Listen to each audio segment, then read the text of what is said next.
Nako, eto na mga kababayan natin. Ito na yung Gaba, ito na yung Mirisi, ito na yung Tagam. Kakapasok lang po ng balita, no? Tito Soto maaaring kakasuhan ng indirect contempt. Naku po. Paano ba naman kasi ayaw sumunod sa Korte Suprema? Nagbida-bida, parang abogado. Ewan ko lang ba kung sinasadya lang ba talaga nila ito? Kasi ito namang Tito Soto, meron naman talagang sariling abogado yan eh. Ewan ko ba kung bakit ayaw niyang sumunod sa Korte Suprema. At sa isa pang balita natin, nako po, yung impeachment complaint na gustong iligwak si BP Sara ng mga congressman dyan sa mga buhaya dyan sa Kongreso, abay unti-unti na pong nalulusaw, humihina. Mantakin mo yun mga kabayan dito palang magkakaalaman na talaga at posible talagang marami pang babaliktad dyan. Politika po ito. Pagdating ng 2027, maaaring mas marami pang babaliktad dyan. Lalong-lalo na, wala naman talagang basihan yung paninira nilang impeachment kay Sara Duterte patungkol doon sa mga sinasabi ng panglulustay. Kung meron mang panglulustay, itong administrasyon ngayon. Di ba? At sa ibang balita naman mga kababayan, tatlo po yung pag-uusapan natin. Nako po. Yung budget or pondo na sana para doon sa Ifugao, abay kansilado. Grabe itong administrasyon na to, no? At ang dahilan, dahil lamang no, sa pagbisita ni Vice President Sara Duterte, grabe. Walang hiya talaga tong Grabe yung administrasyon ngayon. Ito po, no, pero bago tayo magsimula mga kababayan, nais ko lang pong magpasalamat sa ating mga manonood, sa ating mga kababayang DDA supporters at sa lahat po, no, maging sa mga kababayan natin, no, OFW. Maraming salamat po at tayo po tuloy-tuloy pa din no sa ating pagbablog, no. Patungkol sa ipinagalaban natin sa ating mga iniidolo, no, na pamilyang Duterte, si Tatay Digong, si Vice President Sara Duterte, si Pulong Duterte, si Basti Duterte, si Kitty, at lahat na po sila mga kabayan kasi po naniniwala tayo mga DD supporters na ang tanging pag-asa ng bayan ay itong mga Duterte. Wala na pong iba. Kaya nga takot yan sila eh. Kasi alam nila, itong mga magnanakaw, alam nilang may paglalagyan sila sa taong 2028 pag talagang naupo na si BP Sara Duterte. Kaya ngayon pa lang, gusto na nilang ma-impeach, gusto nilang mawala sa landas sa kanila itong si Vice President Sara Duterte. Pero wag ka. Kasi kahit anong gawin ninyo, hindi man talaga kami naniniwala at lalong-lalong walang kasiguraduhan at hindi talaga yan may impeach si BP. Pero kung sakali man, hindi naman kami nauubusan pa ng bala. Meron pang isang Baste Duterte. And take note, si Mayor Baste ngayon, ang presidente ng PDP Laban. Signal na po yan. Sa mga nakakaintindi, o sa Bisaya pa, sa nakasabot, sign na po yan na posibleng if ever man magkaroon ng aberya kay Vice President Sara Duterte patungkol dito sa pagtakbo niya bilang Pangulo sa 2028, mayroon tayong Baste na pwedeng ihalili kay Vice President Sara Duterte. Ito po mga bayan, pag-uusapan natin ayon sa balita dito mga bayan, basahin ko lang breaking news. Supreme Court pinasasagot si Tito Soto sa posibleng kasong indirect contempt matapos kumontra sa desisyon sa impeachment ni BP Sara Duterte. Nagmamagaling kasi, no? Kala mo naman, no? Magna sa school bukol. May bagong yugto ang tensyon sa pagitan ng lehislatura at hudikatura matapos utusan ng Korte Suprema na ang Senado na si Vicente Tito Soto III na magpaliwanag kung bakit hindi siya dapat maharap sa kasong indirect contempt. O, sa isang resolusyon na may petsang Abril 8, 2026, inatasan ng Senate President na magsumiti ng kanyang komento sa loob ng 10 araw mula sa pagtanggap ng abiso. Kaugnay ito ng mga naging pahayag niya laban sa desisyon ng Korte Suprema hinggil sa impeachment case ni BP Sara Duterte. O paano ba yan ngayon, Tito Sen? Magpaliwanag ka daw, sagutin mo. No? Ito nga reklamo sa iyo ng Korte Suprema. Supreme Court na po ito mismo. Oo.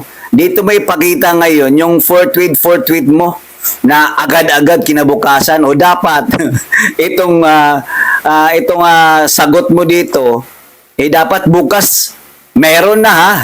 Oh, kasi ikaw nagbibida-bida ka, sabi mo yung wala kang pakialam sa forthwith. No, basta pag natanggap nyo na yung articles of impeachment ay para sa iyo ang forthwith kinabukasan na. O eto.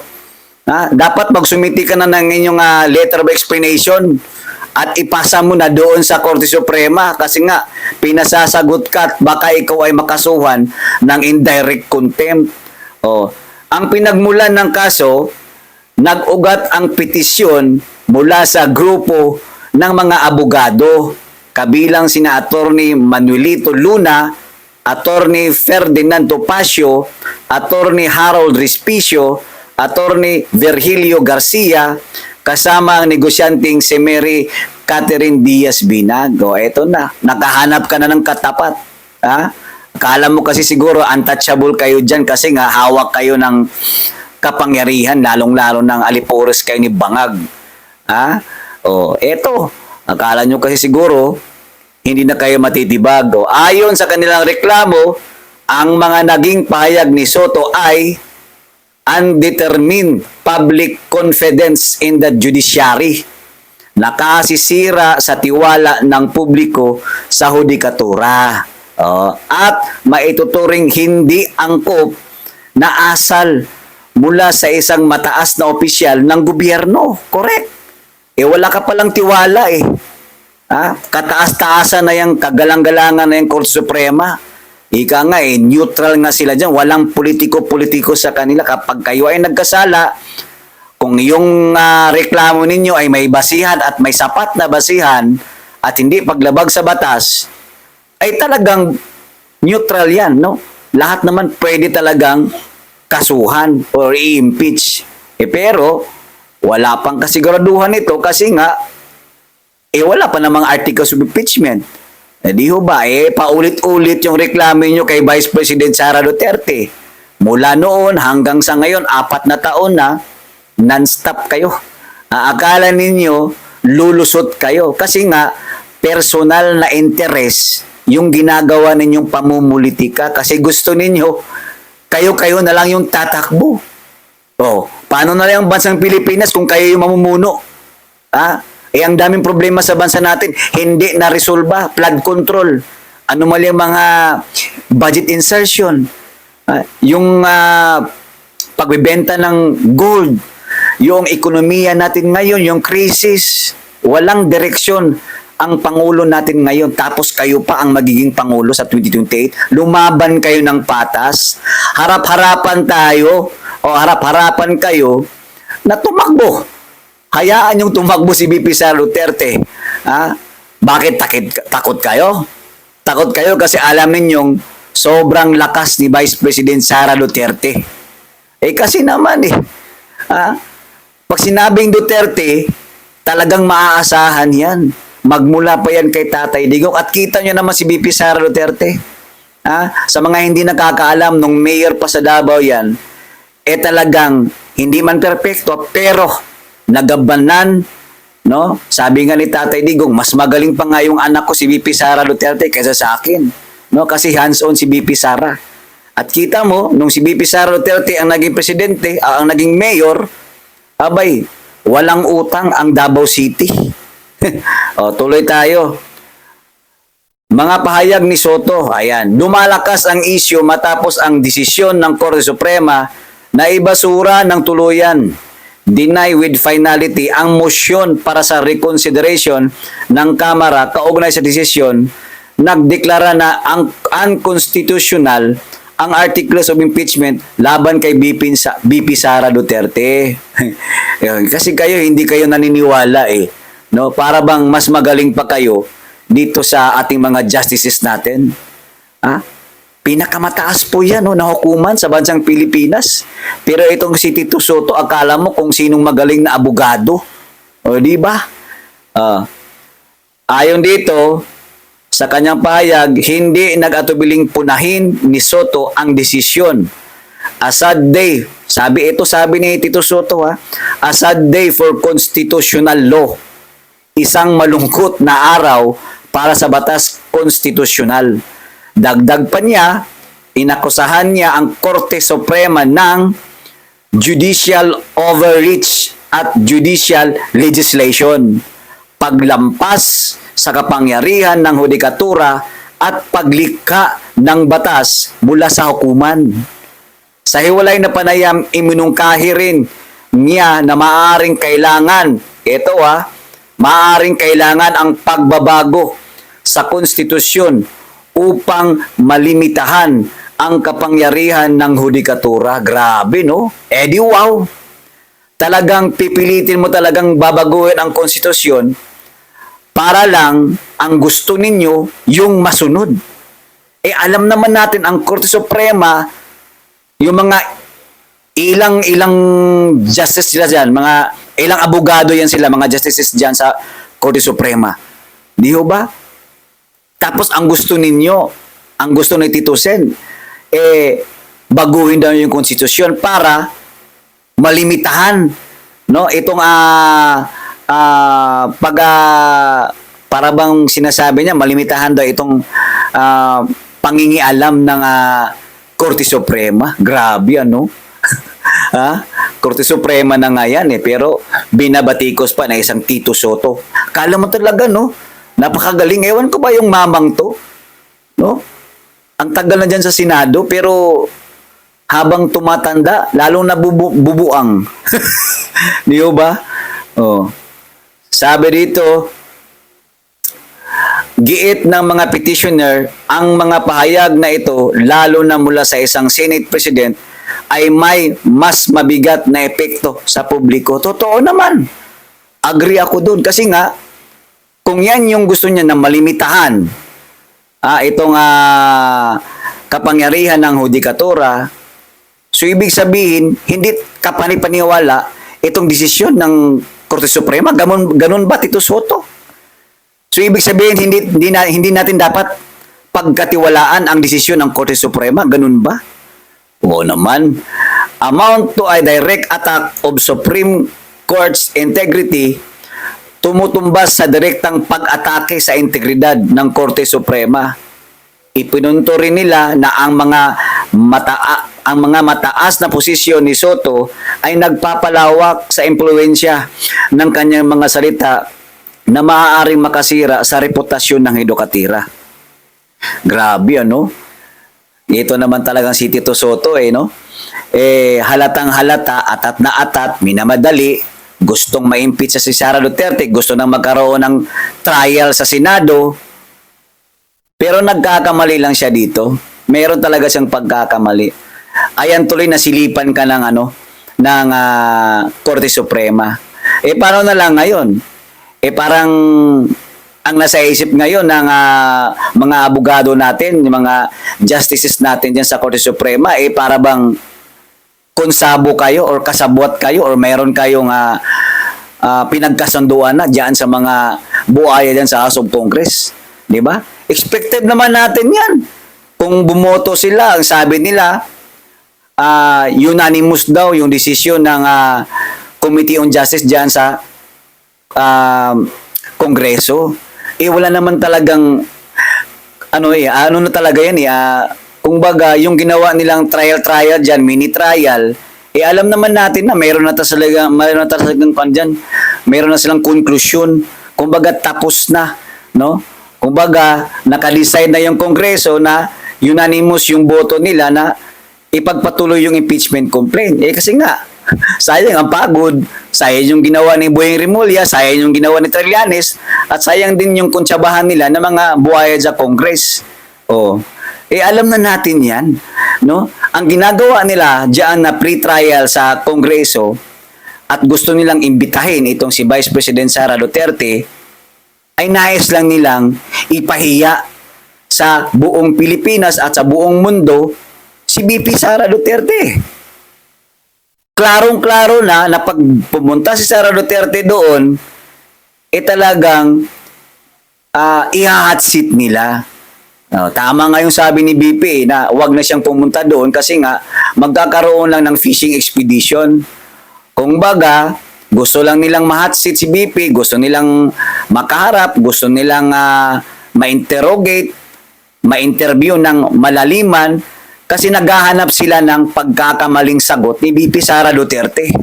Ganun yun. Kaya, sa madaling salita, yung pre-trial nila, kahit wala si BP Sara Duterte, tapos na yan. Nakapag-conclude na yan sila. Baga buo na yung desisyon nila na talagang i-impeach nila si BP Sara Duterte. Ano ka ngayon, Tito Soto? Sagutin mo yun, Yung forthwith mo na kinabukasan, dapat yung letter of explanation mo dyan para hindi ka makasuhan ng indirect contempt, dapat bukas na. Huwag ng 10 days. Di ba, magaling ka? Dapat bukas na agad. Kasi, alam nyo mga kabayan, walang basihan at paulit-ulit yung reklamo nila. Kaya ngayon, mga kabayan natin, eto, unti-unti na po. Ayan, Ayan. Ayon dito mga kabayan, breaking. Suporta sa impeachment versus Sara Duterte humihina matapos umatras ang mga 15 kamambabatas, 15 mambabatas umatras na. Paano ba naman itong si wala nang pundo Wala nang perang pwedeng ipamigay Wala na silang pwedeng idahilan na eto, mayroon kaming pamimigay sa inyo kasi daw, di umano, nung last year, 2025, binigyan ng 150 million, di umano, yun yung balita, yun ang sabi. At yung pangako nila na 150 million para doon sa AIX, sa TUPAD, at kung ano-ano pang mga programa na makakatulong daw sa bawat distrito ng mga buayang congressman na to. Di ba nga, mga kabayan natin, ang daming ang nagsibaliktaran na. So, ibig sabihin, malulusaw na yan. Kasi wala nang ganun Dati kasi, 2025 last year, kailangan talaga yan nila kasi yung iba doon, magagamit sa pangangampanya. Pera-pera ang labanan. Kaya, sino pa maniniwala dyan ngayon? Ngayong nagsibaliktaran na, 2027 nga December pa lang, 2026, wala na. Marami nang magsisibaliktaran na, marami nang hindi papansin kay Bongbong Marcos yan. Kasi nga, wala na, malapit na yung 2028. Meron ng iba dyan, mag-decide na kung sino yung tatakbong Pangulo, kung sino yung tatakbong pangalawang Pangulo. Eto mga congressman, kaya nagsibaliktaran kasi nga, natakot na. Paano ba hindi matatakot? Sabi nga ng Iglesia ni Cristo, yung INC natin ng mga kapatid dyan, na kung sino man daw yung, ayon to kay Kati Binag, kung sino man daw yung boboto pabor dyan sa impeachment ng mga congressman at mga senador, abay magkita-kita na lang tayo sa 2028 ay talagang wala kayong makukuhang boto hanggang buto dito sa mga kapatid nating Iglesia ni Cristo. O sino ba naman ang hindi ngayon matatakot niyan? Pag pumirma kayo, di sirang-sira na yung pangalan ninyo. Wala nang boboto sa inyo. Alam naman natin na malaking popularidad ito. Malaking populasyon itong Iglesia ni Cristo. na pag sila talaga ang no vote sa'yo, ligwak ka, siguradong talo ka. Di ba mga kabayan natin? Kaya wag na tayong magbulahan, wag na tayong maglukuhan. Marami dito na mga politiko ngayon, sinasakyan lang ang administrasyon ngayon. Pagdating sa 2027, first quarter or first month, second month, 2027, marami nang magsisibaliktaran dyan. Kaya nga nauuso ngayon ang balimbing eh. Alam niyo ba yung balimbing mga kabayan natin? It's either personal na interest or kailangan lang talaga nila ng malaking budget sa lugar nila, sa munisipyo nila, sa city nila, sa province nila. Kasi nga pag kalabanin mo itong si Bongbong Marcos, wala ka talagang budget na makukuha. Kaya yung iba dyan, kagaya na lang nung si Mayor Isko, di ba, balimbing. Kagaya na lang ni sinasabi nila, di umano, si Pambare 4, bumalimbing na daw. Kasi nga, sumasabay no? Sumasabay kay BBM, makikita mo sa isang picture, sa isang pagtitipon, pero ang sabi nila, wala silang magagawa kasi kahit anong daw gawin nila, Pangulo si Bongbong Marcos. Tama naman, di ba? Pero, yung loyalty ninyo na ang sabi niyo dati, sabi ninyo, suportado niyo si BP Sara Duterte at ang mga Duterte. Noong kampanya pa. Ikita mo si Isko, twice tayong niyan. Twice tayong nagamit. Balimbing na Di ba? Nung una, tumakbo sa 2019, sino yung nagtaas ng kamay niya? Di ba si PRRD? Yun yung time na naging mayor na siya.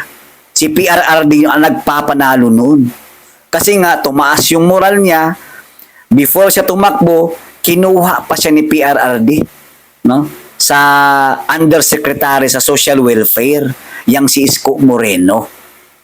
Noong nakilala na, noong nakita niya na maganda yung pamamalakad ni PRRD, sinuportahan niya ito, ginamit niya ito, at yun yung bala niya, or bit-bit na bit-bit niyang bala, nung siya ay tumakbong mayor sa Manila at nanalo nga. O ngayon naman, 2025, si BP Sara Duterte naman, ang binitbit ni Mayor Isko. At itinaas ang kamay niya, nanalo ulit. O di ho ba? Parang sa Cebu din. Sabi nila, Duterte solid. Itong si Pambare 4. O di ba nanalo? Tinalo si Gwen Garcia. Ano masasabi natin ngayon? Kaya maraming balimbing. Kasi nga, ganito. Pagdating sa 2027, magsibaliktaran yan.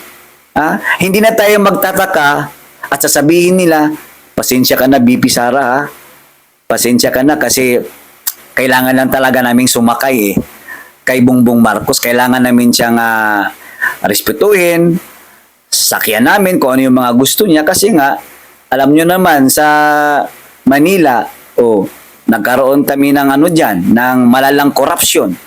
Back to zero kami. Kailangan ko talagang, hindi po pwedeng hindi ako humingi ng budget sa Pangulo. Paano mabubuhay yung Manila? Alam naman namin na talagang ang laki po ng discrepancy, no? Doon sa korupsyon na nangyari sa previous mayor ng Manila. Ganon yung sasabihin ni Isko. Parehas lang din yan sa Cebu. Sasabihin din namin na yan pag babaliktad na yan sa 2027 kasi nga 2027 yan yung last no? Yan, dyan na yan magkaalaman Babalimbing na yan. Sasabihin ni Pam, pasensya ka na BP Sara Duterte alam nyo naman, binaha kami sa Cebu. Nalindol pa kami. So kailangan ko talagang sakyan si Bongbong Marcos. Di ho ba? Ganun po ang galawan ng mga balimbing. Pero yung loyalty nila sa Duterte at sa mga DDA supporters, sirang-sira na. Kaya nakikita na nila ngayon na sila ngayon ay parang natutunaw, no? Kasi ikaw ba naman yung doble kara ka, no ba? At sa iba pang balita natin mga kabayan, eto, mantakin nyo to 80 million pesos na pondo sana doon para sa lugar sa Luwat, Ifugao, abay kansilado. Grabe ano, ayon po yan sa mayor nila doon. Ang rason di umano ay yung pagbisita at pag-imbita nila kay Vice President Sara Duterte. Matapos napunta si VP Sara doon, abay kinansila. 80 million pesos na sana para doon sa programa nila, kung ano yung mga project, siguro nakalatag na, napag-usapan na, tapos na, inaantay na lang yung pondo na 80 million, ngayon, naglahong parang bula. Ganun na ba talaga itong kalala, itong administrasyon ngayon? Ganun bang klaseng leadership ng Pangulo? Pag hindi para sa inyo o hindi kaalyado ninyo, walang pundo. Di ho ba? Akala ko ba tumakbo kayo, Mr. President, para sa serbisyo publiko? Yung totoong serbisyo, yung totoong programa, yung totoong proyekto. Pero bakit nagkakaganito? Ha? Animal ang kakaguwang to?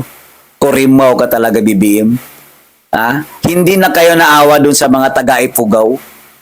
Nang dahil lang, nandun si BP, binawi mo na yung pondo na dapat sana doon makagamit nila sa kanilang mga programa. So anong klaseng presidente ito? Ha? Namimili lang? Kung sino lang yung kadikit nila, kung sino lang yung kakampi nila, yun lang yun, may pondo. Hindi ba? O hindi na tayo magtataka kasi nga, pati Vice President natin, ang liit lang ng pondo. Ha? Yung mga Duterte at mga kalyado ng mga Duterte, walang pondo. O, kita mo si Congressman Pulong, walang pondo yan. Mahabang panahon na. Kita mo yung kung anong ginawa ngayon ng administrasyon. Napakasakit na nangyari sa Duterte Youth Party List. Nanalo, 2 million mahigit yung boto. Ang daming nadismaya na kababayan natin dahil sa ganitong kalakaran ngayon sa administrasyon ni Bongbong Marcos. Di ba? Kung hindi magnakaw, gagawa-gawa ng anong mga kalukuhan. Nanalo na, natalo pa. Yung iba naman, pag sa kanilang kakampi nila, pag natalo, abay, pwede pang manalo. Kita mo yun, mga kabayan natin? Kaya, ewan ko na lang talaga at magkita-kita na lang tayo sa 2027 at marami pang babaliktad dyan na mga buaya. Ha? Yung mga balimbing. Oh. Yung impeachment, wala na yan. Malulusaw na yan. Nahirapan nga si Charisse, nahirapan nga si Sandro Marcos mangalap ng pipirma para makuha nila yung 1/3 of votes. No? E paano na kaya pag yung articles of impeachment ay ibasura ng Korte Suprema dahil wala naman talagang basihan at talagang puro lamang paninira, pamumulitika. At isa pa, itong ginawa ni Senate President Tito Soto, maaaring isa din to, no? Na posibleng hindi mag-grant o maibigay yung articles of impeachment ni Vice President Sara Duterte. Kasi nasilipan na nga. Alam na yan ng Korte Suprema ang ginagawa nila ngayon.